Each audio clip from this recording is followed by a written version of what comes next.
This is a Bulova 23 jewel self-winding watch.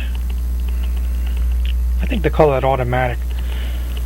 That I took apart because it was running slow. I thought maybe I could just clean the balance pivots and the pivots of the pallet fork. Yeah, there's the balance and there's the pallet fork. But you know, I've released the tension off the mainspring, and when I took the pallet fork out, you know, the thing started spinning like crazy, the regulator and whatnot.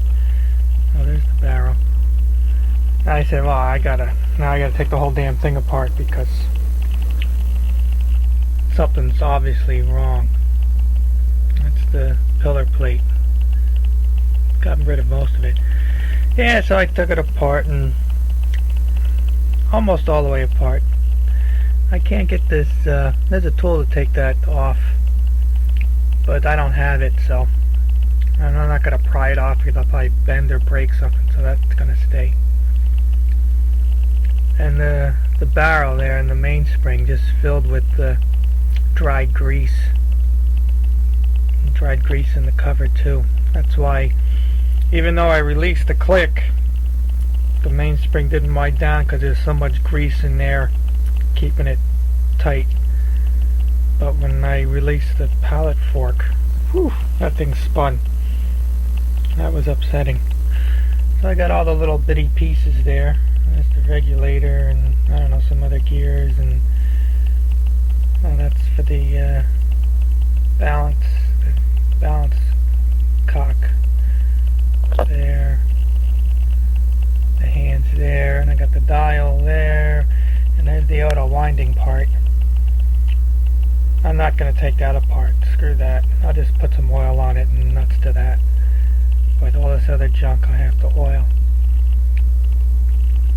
So that's what I have to do. I have to do it quickly, at least within the same day before I forget how it all goes together.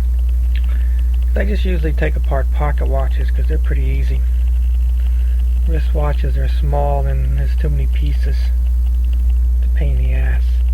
But hopefully when I put it all back together, it will run good, because I sped it up as fast as I could with the adjuster there on this piece, but just wasn't fast enough.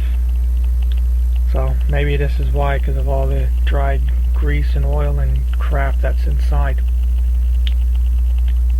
Yeah, and it's funny because the back cover says that the case is 14K gold filled, but obviously it's not. I don't know, chrome plated brass or something. So I don't know.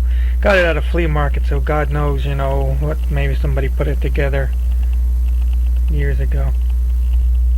I thought I did the guy a favor by buying it off of him, but he probably didn't know. So that's what I have to do. And when it's all together, I guess I'll show you that too.